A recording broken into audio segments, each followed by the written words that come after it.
Design Biotop Word. Hi, I'm Sasha, founder of Design Biotop, that is an experimental and discussion platform. Our focus is to promote design and creative mindset as a method and approach for solving complex problems of today. We are a small group of like-minded multitasking people who help organize our yearly events and programs. We don't work together in a physical office space. We don't have one. We are scattered around local environment in Ljubljana or abroad, and we only work online to plan our activities. We usually have very sincere vision and meaning behind what we are trying to bring into the focus each year. And through this honesty, we usually recognize the common interest with potential guests, mentors, and speakers. We share honest perspectives about our feelings and situations that appear in our life, and based on these situations, we organize workshops, lectures, talks, and conferences. What we do is serve as a bridge to bring people together that hardly ever or never meet, to sit and work unitedly on real-life cases, through participation, conversations, ideations, and other methods. So to exchange our knowledge and tackle these issues. Through boutique-size events, we manage to bring together many different levels of society and to address a lot of topics, from politicians to designers and architects, citizens and researchers, from public to private sectors, from experts to students. To the platform, we are trying to highlight the common interests for social topics and recognize common goals that would lead towards more sustainable change. Sustainability being the focal point of Design Biotop, we are starting the conversations in a form of a podcast called Word, to bring care and self-care into the focus as a driving force behind sustainability principles. How can we achieve a more sustainable future in the times of uncertainty? How can we create supporting environment that would embrace world diversity, freedom of expression, freedom of thought, by keeping in mind the respect for the differences, unity, and sustainable ways of living? We will share life experiences with individuals who are helping reshape these realities. So stay with us.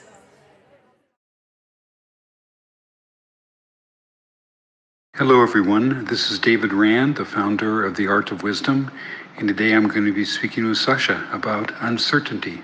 Design Biotop Word. Hi, David. Hello. Good morning. Good morning to Las Vegas. Perhaps you could tell a few words about what is Art of Wisdom and how did you end up going from, I will just quickly name it, from being entrepreneur in business, developing your own businesses, to becoming an executive director of Dalai Lama's Tenzin Gyatso Institute in New York, to running Compassion Society conferences and so on. And then all of a sudden I hear that you were in charge of the university, and then a little bit later, all of a sudden I hear you're developing this interesting project called The Art of Wisdom. So tell me more about how did you end up in Las Vegas, and perhaps just a few words. Why is this project different?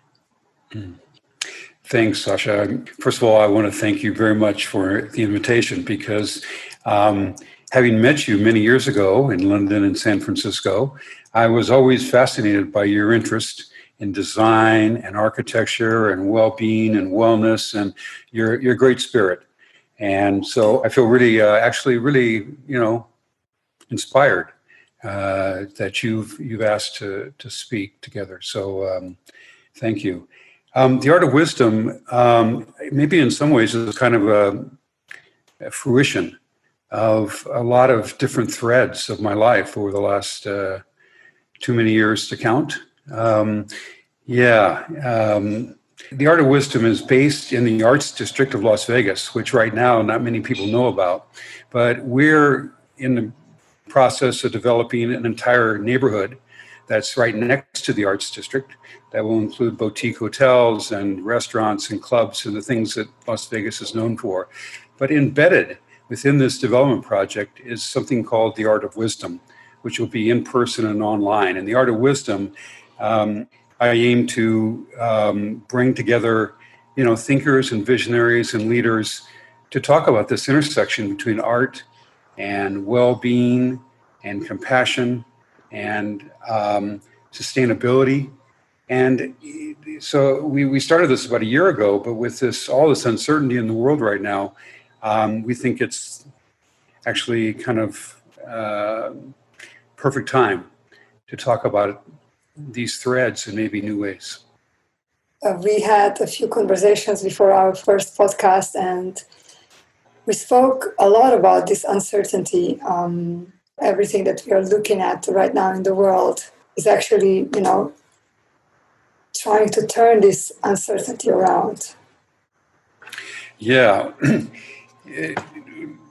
So the uncertainty is, obviously it's a topic on everyone's mind these days. Not only, kind of on a physical level, people's health and people's safety and people's, really fundamental well-being is being challenged and being brought to question. And I think, though, that once we get beyond that, there's even a deeper shift in the paradigm that seems to be underway. And I know that many people in the art of wisdom world that I'm speaking with are thinking about how this fundamental shift in our paradigm is going to evolve, what that means for ourselves, for our community, and for the world, and for living with such a degree of unknown. Usually we can map our lives pretty clearly by thinking ahead, like, 6 months from now, I'm going to be here. I know I'm going to be doing this. And a year from now, my life's going to look this way. But now, sometimes we don't even know what the next week is going to look like. And I think these fundamental shifts that are taking place, we don't know exactly how they'll look, of course, but I think that we look at it as a great opportunity. The opportunity to learn new ways of caring for ourselves and caring for our families and caring for our relationships, even at a distance, I think are going to become, fundamentally important to a meaningful life. And I think once those things can get addressed, that actually concern for bigger issues, our world, others that we don't know, the interconnectedness we all have with each other, I think those kinds of things will come into play as well. So the art of wisdom, I think, people say, art of wisdom in Las Vegas. Why Las Vegas? Probably people know, but Las Vegas has always been a place where people have come to find their fortune, to find, new ways of being because maybe their old life wasn't working. And, it's a desert. And it's out of the middle of nowhere. Now it's world destination and everything else. But when Las Vegas was first beginning built in the 1940s and 1950s, it was just a nowhere. And my business partner, his family helped build Las Vegas in the 1950s. And so he's had a ground eye view of how Las Vegas has evolved over the last few decades. And we think that the art of wisdom is the perfect kind of connection with Las Vegas. Art, well-being, these deeper values of empathy and sustainability, and especially in a world of uncertainty, which when you come to Las Vegas and you decide to gamble, there's going to be a lot of uncertainty. And that's kind of one kind of uncertainty. But we think this kind of uncertainty that the world is presenting to us now is a whole new level of stuff. And we think the art of wisdom is perfectly primed to dive into some of this stuff.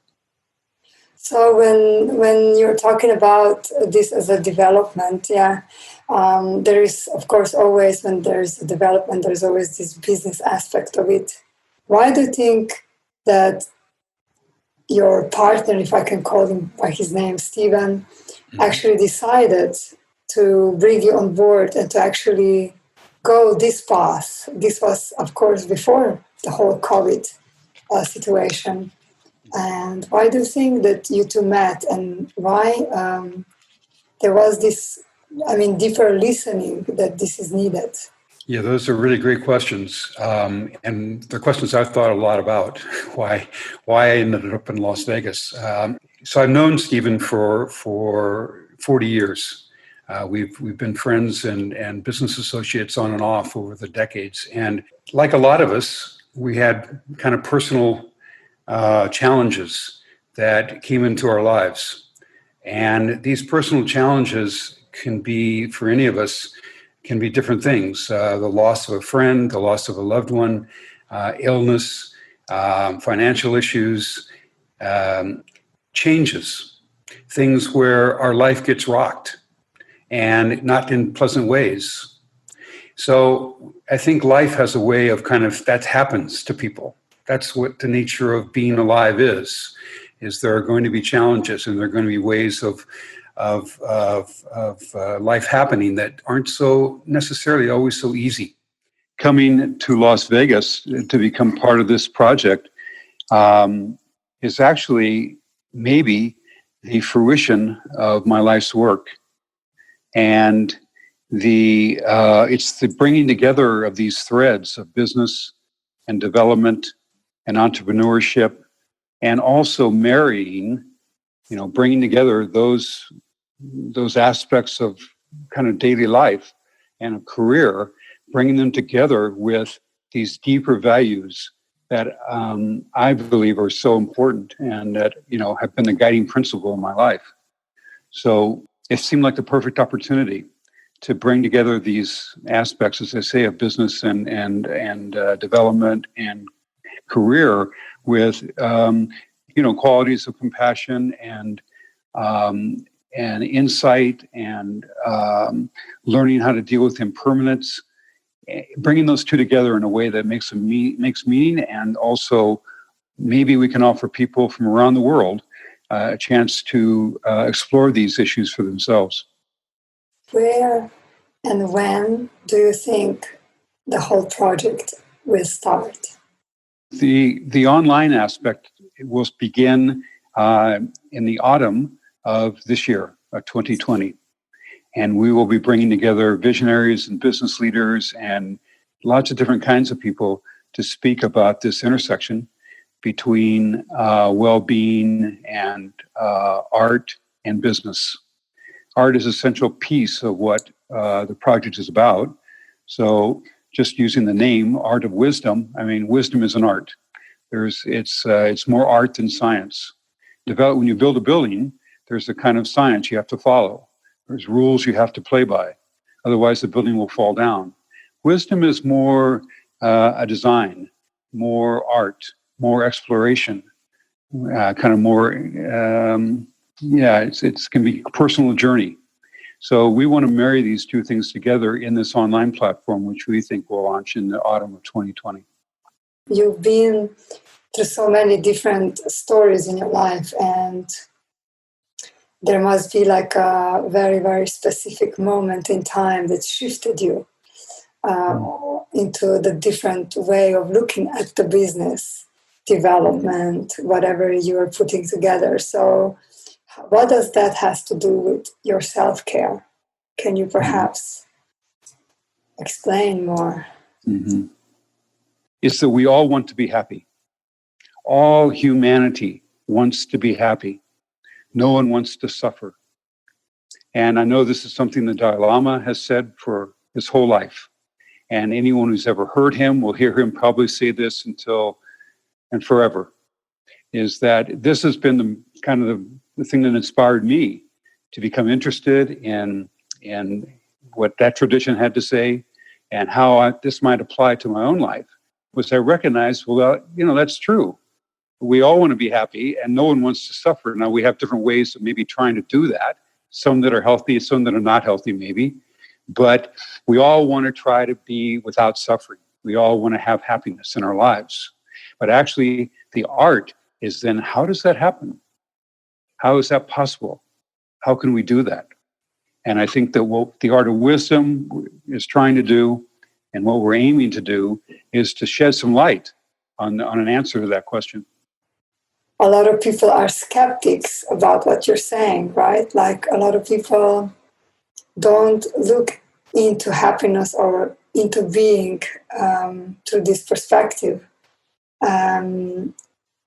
It is almost like if you don't try it yourself, you don't know it. So, for instance, my personal experience with conferences where we met, when I was in the back room and I met the mayor of San Francisco, and I was wondering, how did he end up talking to you about compassion, that city, compassionate city of San Francisco?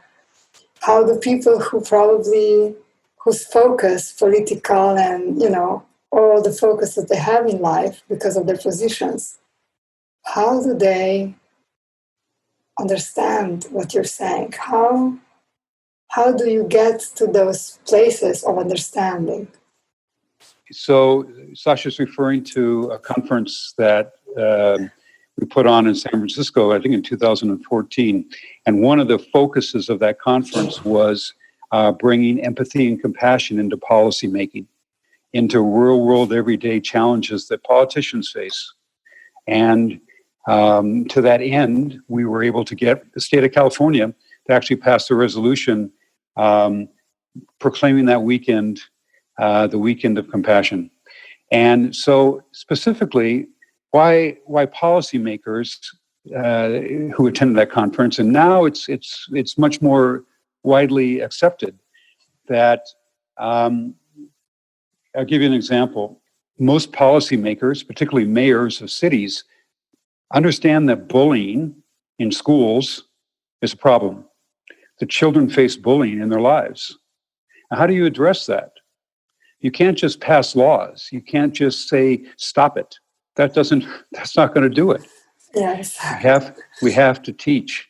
We have to show, we have to provide methods where children learn that hurting somebody else actually hurts ourselves. And it may sound at the surface that this has no relationship to real world. But when you see an issue like bullying in the schools, or you see it in life, and we see it online every day, we realize the destructive nature of this and how it damages our well-being to such an extent that those actions carry on, or those feelings carry on into the future.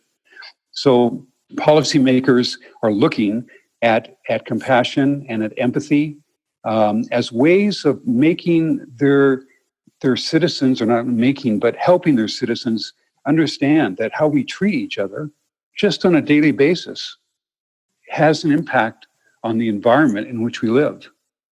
And we can see that just in our daily actions.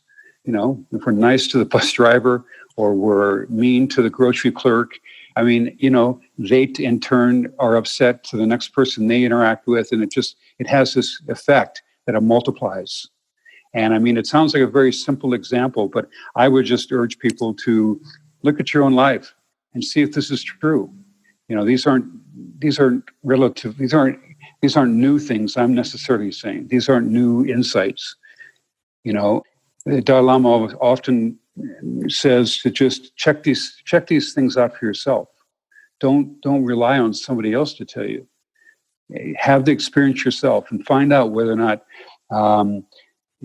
bringing kindness, bringing a spark of joy into your life and into the life of others can be beneficial. Self-care is a process for each of us, I think. For me, it began while I was in business, while I was running a company.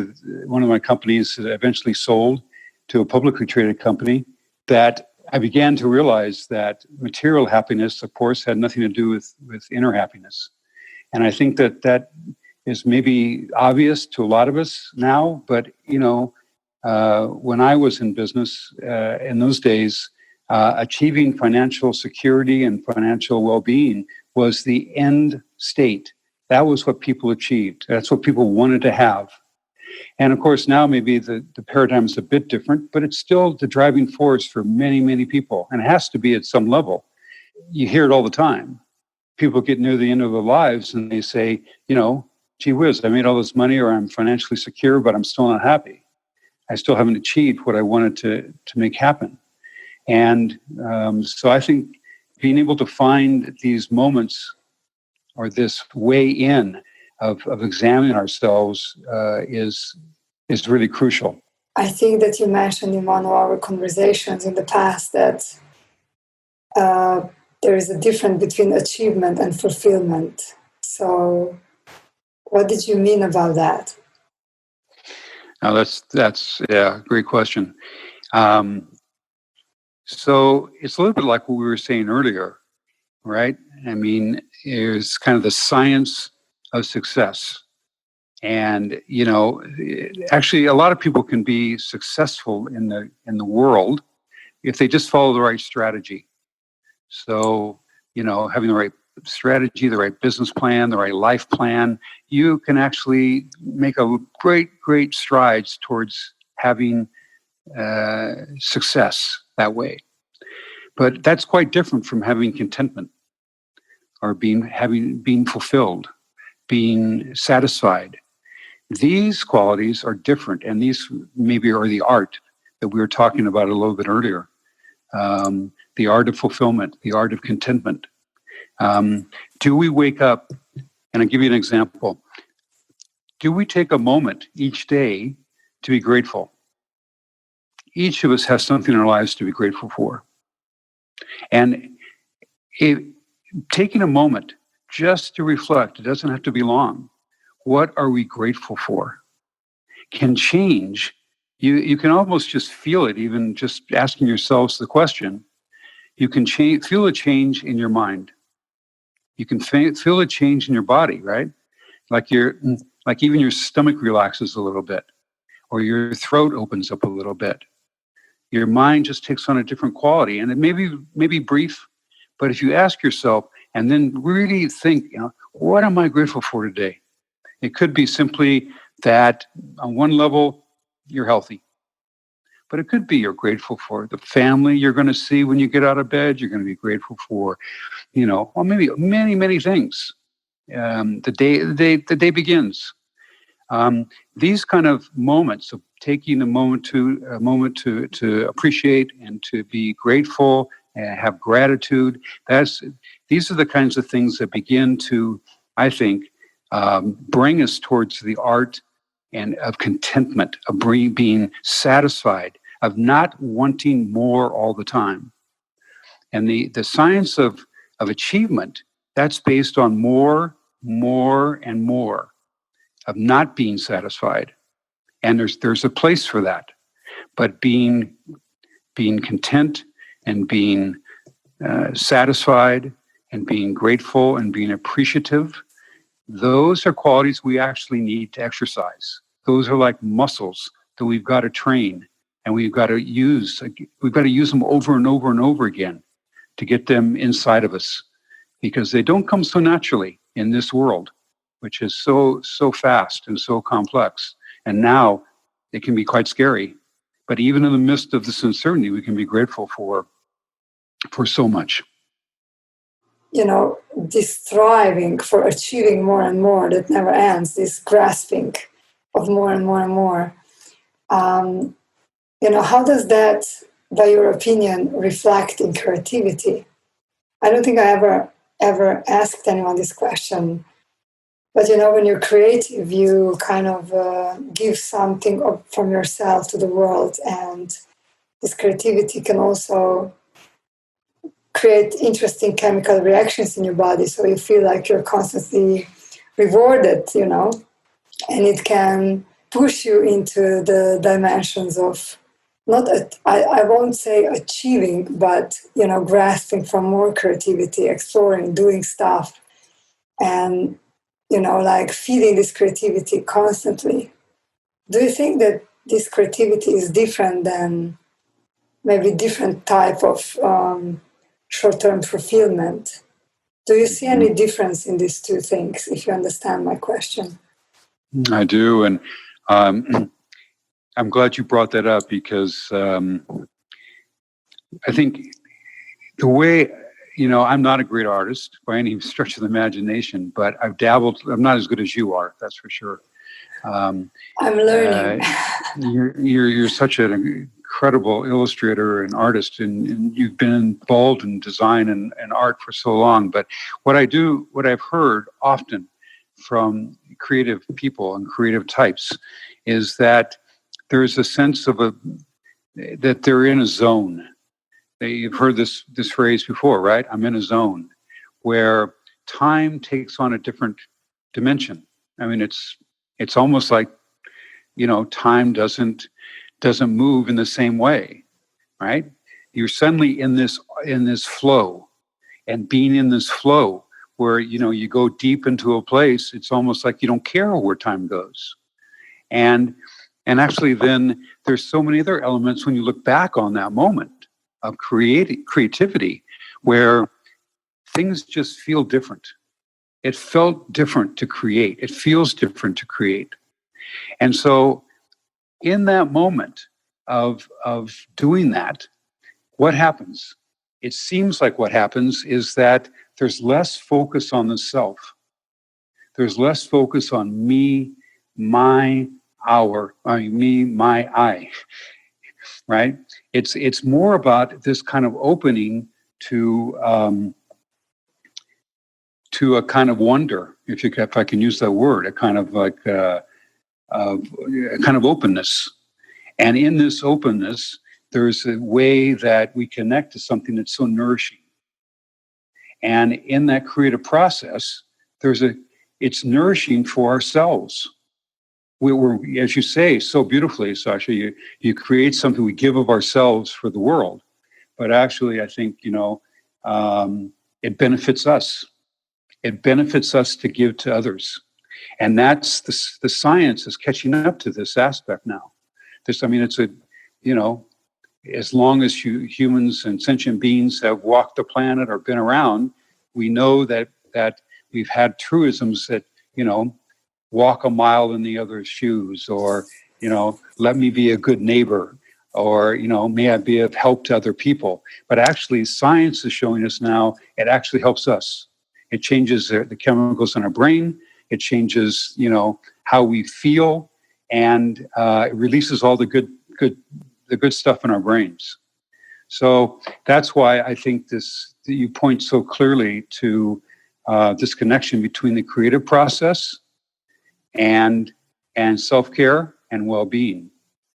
We discussed this in the past, and we all have, different acquaintances with life and death, and you don't know life unless you know at least a little bit of death, right? And many times the most traumatic experiences in our life actually awaken this inner voice of self-care and care for others much more than perhaps if we don't have those experiences. And I'm just wondering how, these topics of life and death would also resonate within the Art of Wisdom project. It's such an important question, and as you mentioned a while ago, we could go on for days with this topic. And I mean, it's been the question that it's faced us for as long as people have been alive.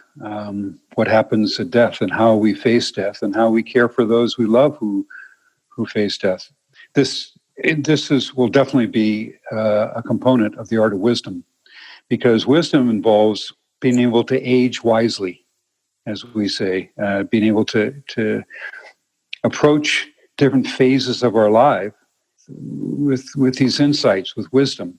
Death is the great, if any of us have ever had a moment where we've had a friend or a loved one or someone we care about or someone we've seen on television face death or face suffering, something gets stirred in us usually, and it's tied directly to self-care.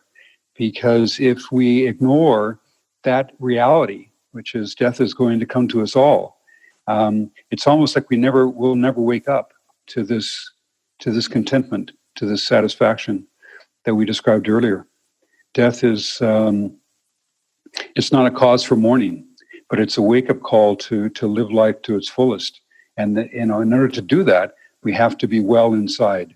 We have to know how to take care of ourselves. And I understand that your audience for this podcast will include designers and architects and people who create spaces and design environments for people. I know there's a lot of work going on right now about can you create in spaces and environments that lead to well-being and what that means. And the answer is clearly yes, you can. And we think that this extra component of having the environment support well-being, but also opportunities for reflection and to explore for ourselves what these issues of self-care, aging, passing away, difficulties and challenges, particularly during these times, mean for us. We want to offer both in-person events, conferences, gatherings, workshops, to discuss topics in 4 areas: compassion in business, sustainability, leadership, and aging. And aging will include death.